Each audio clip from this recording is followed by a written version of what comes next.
ಮಕ್ಕಳು, ನನಗೆ ಆಗಬೇಕಾಗಿದ್ದು ಸಂತಾನ, ನನಗೆ ಜಾತಿ ಬೇಕಾಗಿಲ್ಲ, ನಡ್ರಿ ಹೋಗೋಣಂತ ಕಾಲಿಗೆ ಹಳಿ ಹಚ್ಚಿ ಕೇಳ್ತಾಳೆ. ಆವಾಗ ಹೋಲ್ಬಿಡು ಅಂತ ತಿಳ್ಕೊಂಡು ಏನೋ ಅನುಕಂಪ ಬಂತು. ಪಾಜಾಮೀನ್ ಸಾಬ್ ಅಂತಕ್ಕೆ ಹೋಗ್ತಾರೆ ಇಬ್ಬರು ಗಂಡ ಹೆಂಡತಿ. ಪಾಜಾಮೀನ್ ಸಾಬ್ ತಕ್ಕೆ ಹೋಗಿ ಏನಪ್ಪ ಅಂತ ಕೇಳಿದ್ರೆ ಇಬ್ಬರು ಹೋಗಿ ನಮಸ್ಕಾರ ಮಾಡ್ತಾರೆ. ನಮಸ್ಕಾರ ಮಾಡಿ ಪಾಜಾಮೀನ್ ಸಾಬ್ ಹೇಳ್ತಾರೆ, ಬಂದಿರಿ ಬರ್ರಿ ಬರ್ರಿ ಅಂತ ತಿಳ್ಕೊಂಡು ಕರ್ಕೋತಾನೆ. ಏನಪ್ಪ ಆರಾಮದಿರಿ ಅಂತ ಕೇಳಿ, ಏನು ಆರಾಮಿರ್ಲಿ ಅಪ್ಪ, 10, 12, 13 ವರ್ಷ ಆಯ್ತು ಇವನ್ನ ಕಟ್ಕೊಂಡು ನನ್ನ ಮಕ್ಕಳಾಗಿಲ್ಲ, ಯಾರು ನನ್ನ ಕೈಯಾಗ ಆರತಿ ಕೊಡಬಾರ್ದು, ಈ ಹೆಣ್ಮಕ್ಳಿಗೆ ಮಕ್ಕಳಾಗಿಲ್ಲ, ಯಾವುದೇ ಕಾರಣಕ್ಕೆ ಕಾರ್ಯದಲ್ಲಿ ನನ್ನ ಮುಂದಾಳತ್ತು ಮುಂದೆ ಕರೆಯುವಲ್ರು, ನನಗೆ ಅದು ಒಂದು ಕೊರಗು, ನನಗೊಂದು ಸಂತಾನ ಆಗಿಲ್ಲ. ಅಯ್ಯಪ್ಪ ನೀ ನನಗೇನು ಮಾಡ್ತಿ ಮಾಡು, ನನಗೊಂದು ಮಗು ಆಶೀರ್ವಾದ ಮಾಡು. ಅವ ಪಾಜಾಮೀನ್ ಸಾಬ್ ಹೇಳ್ತಾರೆ,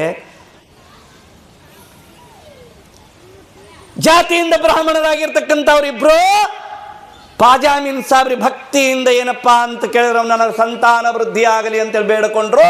ಅವಾಗ ಪಾಜಾಮೀನ್ ಸಾಬ್ 4 ಉತ್ತತ್ತಿ ಕೈಯಾಗ ತಗೋತಾನ್ರಿ.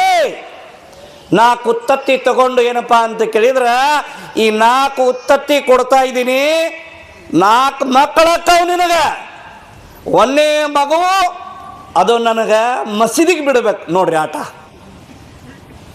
1ನೇ ಮಗು ಏನು ಹುಡ್ತದ ನೋಡು, ಆ ಮಗು ನನ್ನ ಮಸೀದಿಗೆ ಬಿಡ್ತೀನಂತ ಮಾತು ಕೊಡುವ.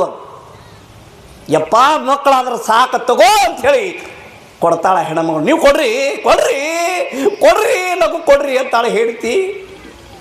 ಪಾಜಾಮೀನ್ ಸಾಬ ಇನ್ನೂ ವಿಚಾರ ಮಾಡ್ರಿ ಅಂತಂತಾನೆ.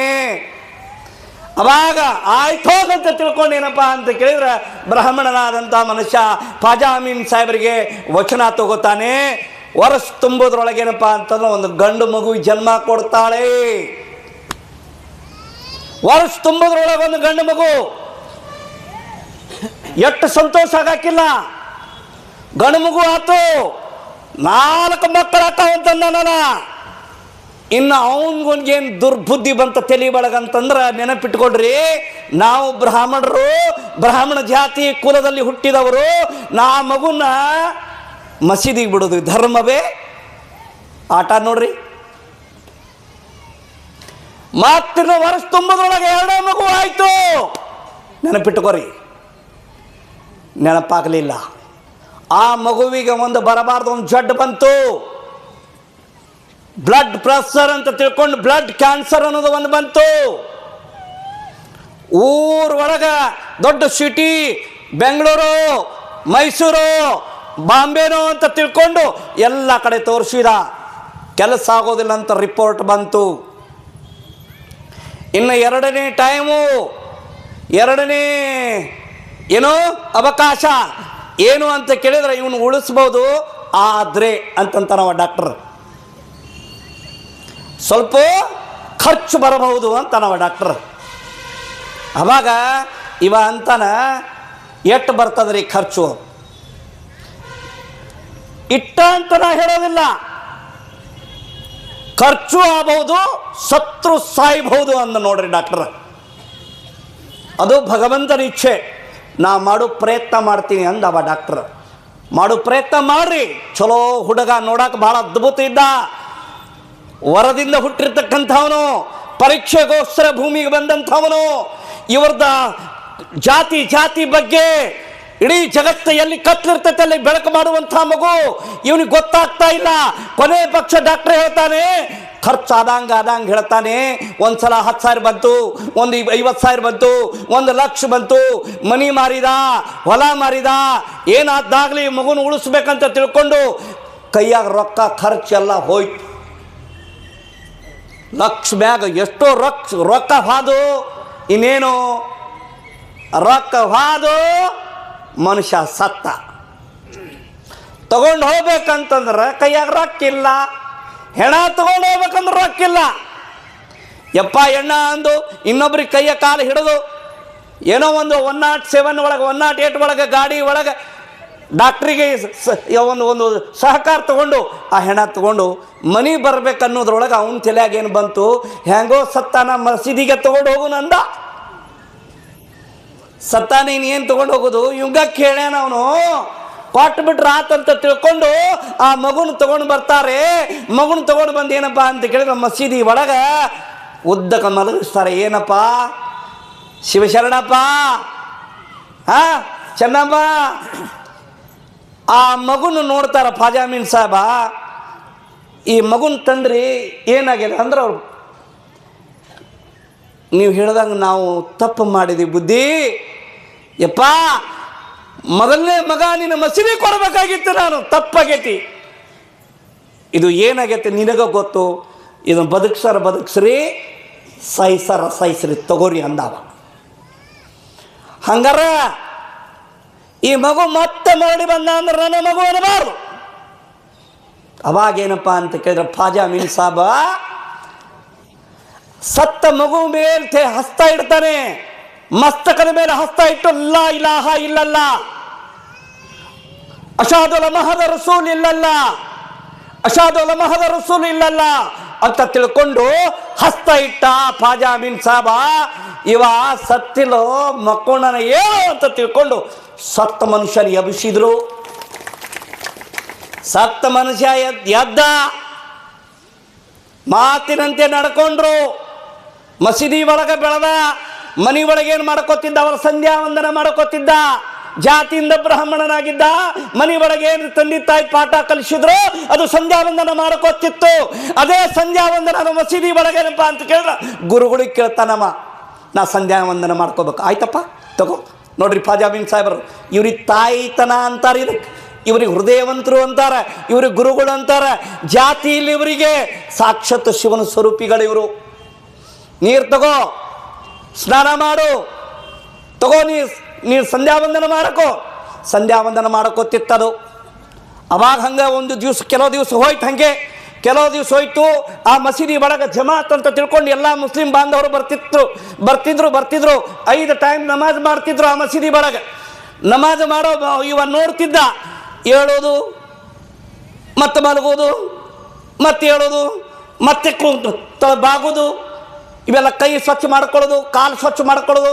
ನಿರ್ಮಲ ಮನುಷ್ಯನಿಂದ ಭಗವಂತ ಅಲ್ಲಾನ ಕುರಿತು ಏನಪ್ಪ ಅಂತ ಕೇಳಿದ್ರೆ ಏನು ಮಾಡ್ತಿದ್ರು ಅವರು, ನಮಾಜ್ ಮಾಡ್ತಿದ್ರು. ಇದು ನೋಡ್ತಿತ್ತು ಇದು ಹುಡುಗ. ಅವನ ಹೆಸರು ಏನು ಅಂತ ಕೇಳಿದ್ರೆ ಅದು ನೆನಪು ಬರವಲ್ದು.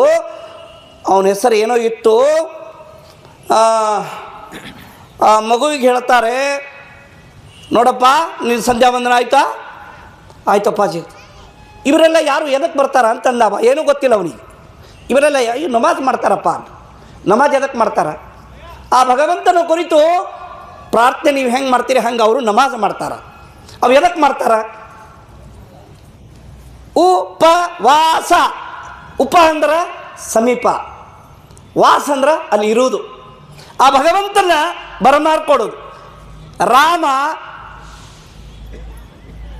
ಶಬರಿ ರಾಮಂತೆ ಹೋಗಲಿಲ್ಲ, ನೆನಪಿಟ್ಟುಕೊಳ್ರಿ. ಶಬರಿ ಎಲ್ಲಿದ್ದಾಳ ಅಲ್ಲಿ ರಾಮ ಬಂದ. ಶಬರಿ ಹುಡುಕಾಕೋತ್ತ ರಾಮನ ಹೋಗಲಿಲ್ಲ, ರಾಮ ಹುಡುಕಾಡಕೋತ್ತ ಶಬರಿ ಹತ್ರ ಬಂದ. ಹಂಗ ಭಗವಂತ ಒಲಿಸ್ಕೊಳಕ್ಕೆ ಇವ್ರು ನಾಮ ಏನು ನಮಾಜ್ ಮಾಡ್ತಾರ. ಹಂಗಾರೆ ನಾನು ಮಾಡಬಹುದಾ ಅಂದ್ರು. ನೋಡಪ್ಪ, ನಿನ್ನ ಮನಸ್ಸು ಯಾರ ಭಾವನೆ ಹೆಂಗಿರ್ತದ ಆ ಭಾವನೆ ತಕ್ಕಂತೆ ಭಗವಂತ ನೆನಪಿಟ್ಟುಕೊಳ್ರಿ. ಭಾವ ಶುದ್ಧ ಭಗವಾನ್. ಒಳಗೆ ಹೇಸಿ ಗುಣ ಇಟ್ಕೊಂಡು ಮ್ಯಾಗ ಬತ್ತಿ ಬಡ್ಕೋಬೇಡ, ಹೇಸಿ ಗುಣ ಇಟ್ಕೊಂಡು ಮ್ಯಾಗ ನಮಾಜ್ ಮಾಡಬೇಡ, ಹೇಸಿ ಗುಣ ಇಟ್ಕೊಂಡು ಮ್ಯಾಗ ನಾಮ ಬಡ್ಕೋಬೇಡ, ಹೇಸಿ ಗುಣ ಇಟ್ಕೊಂಡು ದಾನ ಮಾಡಕ್ ಹೋಗಬೇಡ, ಹೇಸಿ ಗುಣ ಇಟ್ಕೊಂಡು 4 ಮಂದಿ ಹೊಲಿಸ್ಕೊಳ್ಳುವಂತ ಕೆಲಸ ಮಾಡಬೇಡ, ಹೇಸಿ ಗುಣ ಇಟ್ಕೊಂಡು ಇಡೀ ಜಗತ್ತಿಗೆ ದೊಡ್ಡವಂತ ಅನಿಸ್ಕೋಬೇಡ. ಆ ಹೇಸಿ ಗುಣ ಇರಬಾರ್ದು ಅಂತ ತಿಳ್ಕೊಂಡು ಫಾಜಾಮೀನ್ ಸಾಬ್ ನಿನ್ನ ಭಾವನೆ ಹೆಂಗಿರ್ತೈತೆ ಹಂಗೆ ಆಗೋ. ಅವಾಗ ಅವನು ಏನು ಮಾಡಿದ, ಕೈಕಾಲು ಮುತ್ತಿ ತಕ್ಕೋತಿದ್ದ. ಅವ್ರು ಹೆಂಗೆ ನಮಾಜ್ ಮಾಡ್ತಾರೆ ಹಂಗೆ ನಮಾಜ್ ಮಾಡಾಕತ್ತ. ಹೆಂಗೆ ನಮಾಜ್ ಮಾಡಾಕತ್ತ ಅಂದ್ರೆ ಆ ಜಮಾತ್ ಅವ್ರು ಹೆಂಗೆ ಮಾಡ್ತಾರೆ ಹಂಗೆ ಮಾಡಲಿಲ್ಲ. ಇವನು ನಮಾಜ್ ಮಾಡಿದ್ರೆ ನೆನಪಿಟ್ಟುಕೊಳ್ರಿ, ಫಾಜಾಮೀನ್ ಸಾಬ್ರಿಗೆ ಗೊತ್ತಾಕಿತ್ತು. ಅವಾಗೆಲ್ಲ ಜಮಾತ್ನವ್ರು ಅಂದರು, ಎಲ್ಲ ಆ ಮಸೀದಿ ಒಳಗೆ ಹೇಳಿದರು, ನೋಡ್ರಿ ಫಾಜಾಮೀನ್ ಸಾಹೇಬ್ರೆ, ನಾವು ಧರ್ಮದಿಂದ ಇಸ್ಲಾಂ ಧರ್ಮದವರು, ಏಕೋಚಿತ ಯಾವ ಹಿಂದೂ ಹುಡುಗನ ಕರ್ಕೊಂಡ್ಬಂದು ನೀವು ನಮಾಜ್ ಮಾಡಕ್ಕೆ ಹಚ್ಚಿರಿ, ಏಕೋಚಿತ ಒಬ್ಬ ಹಿಂದೂನ ಕರ್ಕೊಂಡ್ಬಂದು ಸಂಧ್ಯಾ ವಂದನ ಮಾಡ್ಕೋತೀರಿ, ಇದು ನಿಮ್ಮ ಧರ್ಮವೇ? ಇದು ನಮ್ಮ ಧರ್ಮನಾ? ನೀವು ನಮ್ಮ ಧರ್ಮಕ್ಕೆ ಏನು ತರ್ತಾ ಇದ್ರಿ, ಕುತ್ತ ತರ್ತಾ ಇದ್ರಿ ಪಾಜಾಮೀನ್ ಸಾಹೇಬರವರೇ, ಎಚ್ಚರ ಅಂತಂದ್ರು ನೋಡ್ರಿ. ಯಾರು ಯಾರು ಮುಸ್ಲಿಮ್ಸ್ ಬಾಂಧವರು, ಮುಸ್ಲಿಂ ಜಮಾತ್ನವರು ಪಾಜಾ ಅಮೀನ್ ಸಾಹೇಬರಿಗೆ ಏನು ಮಾಡಕತ್ರು ಅಂತ ಕೇಳಿದ್ರೆ ಪದೇ ಪದೇ ಪದೇ ಪದೇ ಟಾರ್ಚರ್ ಕೊಡಕತ್ರು. ಅವಾಗ ಪಾಜಾ ಅಮೀನ್ ಸಾಹೇಬ್ ಹೇಳ್ತಾನೆ, ನಿಜವಾದ ನಿಮ್ಮ ಭಕ್ತಿ ಇದ್ರೆ, ನಿಜವಾದ ನಿಮ್ಮಲ್ಲಿ ಭಾವ ಇದ್ರೆ, ನಿಜವಾದ ಅಲ್ಲ ನಿಮ್ಮನ್ನು ಮೆಚ್ಚಬೇಕಾದ್ರೆ ಅವ್ನು ಮಾಡೋ ಕೆಲಸ ನೀವು ಮಾಡ್ತೀರೇನೋ. ಏನ್ರಿ, ನಾವು ಮಾಡ್ತೀವಿ ಅವನು ಮಾಡ್ತಾನೆ, ನಾವು ನಮಾಜ್ ಮಾಡ್ತೀವಿ ಅವನು ಮಾಡ್ತಾನೆ.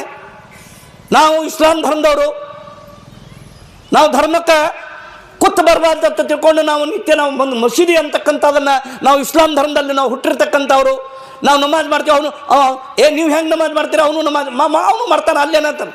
ಅವಾಗೇನಪ್ಪ ಅಂತ ಕೇಳಿದ್ರೆ ಒಂದು ನೆನಪಿಟ್ಕೊಂಡ್ಬಿಡ್ರಿ, ನಿಮಗೆ ಅವ್ರಿಗೆ ಆಗ್ಬಿಡ್ಲಿ, ಅವನ ಹೆಸರು ಏನಿತ್ತು ನೆನಪಾಗಬಾರ್ದು, ಹೇಳು. ಮೊದಲು ಏನಿತ್ತು ಹೆಸರು, ಆಮೇಲೆ ಫಕೀರೇಶ್ವರ ಅಕ್ಕ. ಅವನ ಹೆಸರು ಏನೈತಿ, ಷಣ್ಮುಖಯ್ಯನ. ಷಣ್ಮುಖಯ್ಯ ಅಂತ ಎಬ್ಬಿಸ್ತಾರೆ.